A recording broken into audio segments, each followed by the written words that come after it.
Welcome back, Fanfield family. I've got a highly subjective topic for you in today's video. Today, we're going to go back to the Old Republic. I wanted to work in a Knights joke here, but I can't think of anything. Knights of the Old Republic introduced a lot of really cool creatures, locations, technology, and characters. One of the center points is the Starforge, however, which is how Revan and Malak were able to amass such a large army so quickly. Now, the Starforge is scary in concept alone when you have just a basic grasp of its power. It's a massive space station that pulls matter from Abo, the star of the Leihan system, and builds endless fleets of capital ships, snub fighters, war droids, whatever its controller needs. However, it's so much more than that. To give you a framework, when Revan confronts Malak on the Starforge, Malak says, "You continue to amaze me, Revan. If only you had been the one to uncover the true power of the Starforge, you might have become truly invincible." As a Sith Lord, Revan saw only an infinite factory producing fleets of ships and droids and weapons to crush the Republic and the Jedi. But the Starforge is more than just a factory. It's an engine of the dark side. Yes, it can be a factory of infinite scope, producing a never-ending fleet and army, but there's more. The Starforge is like a living thing in a way. It feeds on Force energy and can turn the Force energy keeping a person alive into pure power for another. Malak did this during his fight with Revan using the still-living bodies of Jedi from the Enclave on Dantooine. He kept them in stasis, and whenever Revan wounded him enough, he simply drained the life from one of the bodies, revitalizing himself. But you were a fool. All you saw was an enormous factory. All you ever imagined was an infinite fleet rolling forth to crush the Republic. You're blind, Revan. Blind and stupid. The Starforge is more than just a space station. In some ways, it is like a living creature. It hungers, and it can feed on the dark side that is within all of us. Look around you, Revan. See the bodies? You should recognize them from the Academy. These are Jedi who fell when I attacked Dantooine. For all intents and purposes, dead, except for one difference. I have not let them become one with the Force. Instead, I have brought them here. The Starforge corrupts what remains of their power and transfers the dark taint to me.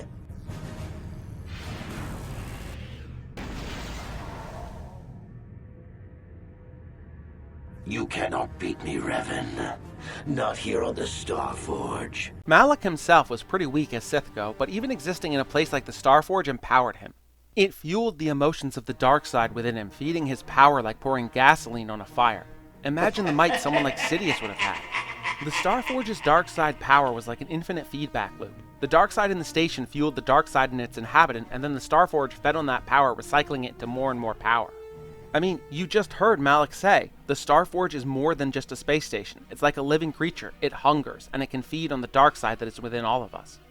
The Starforge was able to create Force-attuned robes like replicas of Darth Revan's robe and a light side variant called the Starforge robes.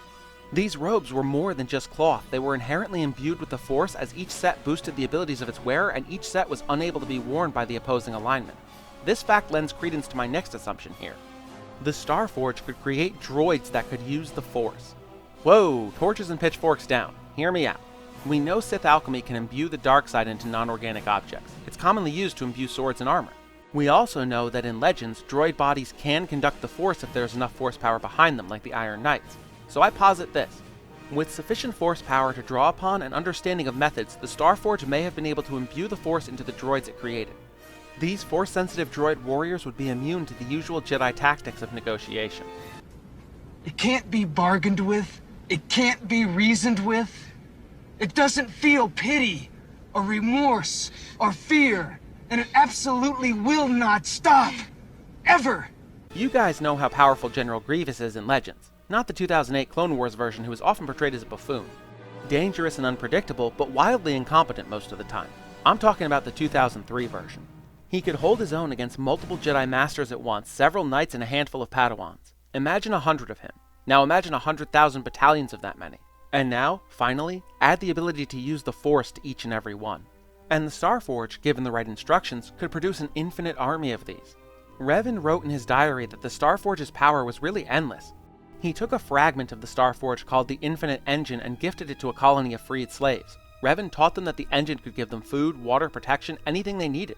Revan's personal records say that someday the colony of slaves would be able to create entire galaxies with the infinite engine. And that was from a fragment of the Starforge that was the size of a fingernail. Look down at your fingernails. Picture the amount of power that must be in something the size of your fingernail and can create galaxies. Go on, pause the video, take a minute or two to just think on that insane amount of power. Done pausing? Great, welcome back. Yeah, that sort of power is insane. Revan noted that the Starforge could create from basically nothing. So it's not like someone creating an army of these droids would need to have the raw materials. They wouldn't need crystals for the lightsabers, they wouldn't need the armor plating or the circuitry. Nothing is impossible with the Force. It is an energy that flows through all living things. And like energy, it may be harnessed, channeled, and consumed at times. It may even be a substance that can burn and ignite. The Starforge was protected by a planetary disruptor field on the planet below. Ships that even tried to approach the station simply shorted out and crashed on Lehan. It isn't that much of a stretch to say that someone skilled in both the Force and machines could amplify that field so it would disable anything within a much larger distance, preventing even mobile space stations like the Death Star from getting close enough to fire. The only reason it was destroyed in Knights of the Old Republic is because of Revan and his power and perseverance, and because of Bastila's battle meditation turning the tide. Several things had to happen. Revan had to take down the disruptor field, negotiating with the locals to do so as the entrance to the facility producing the field was shielded and could only be opened by the Rakata. Then, Revan had to board the station, which he was only able to do because he had a pilot of skill comparable to Anakin in his prime, Cartho Nassi. Then, he had to fight his way through dozens of Dark Jedi and hundreds of troopers and war droids. Then persuade Bastila to come back to the light side and use her battle meditation to turn the space battle in favor of the Republic. I don't think any other Jedi in galactic history could have pulled all of that off. Well, except for one other. Kyle motherfucking Katarn. I mean, Bury the Light from Devil May Cry would fit Kyle and Revan. They are the storm that is approaching. So, realistically, the Starforge is unassailable, and with the right person in control, it can create an endless fighting force. I mean, maybe Starkiller Base from The Force Awakens could take it out, but come on, that thing is bullshit and you all know it. Get out of here, Disney. That's just the Death Star with more Death Star. Come up with your own idea for one. It's like a 12-year-old hopped up on sugar and caffeine and said, what if I made the Death Star, but it can blow up lots of planets at once and can fire all the way across the galaxy? Yo, dog, I heard you like Death Star, so I put Death Star in your Death Star so you can blow up planets while you blow up planets. The Sun Crusher, sure, assuming it could get close enough to the Lehan system to fire a resonance torpedo into Abo, but that's debatable. Maybe I'll do a video on all the different superweapons in Star Wars. That would be a fun video.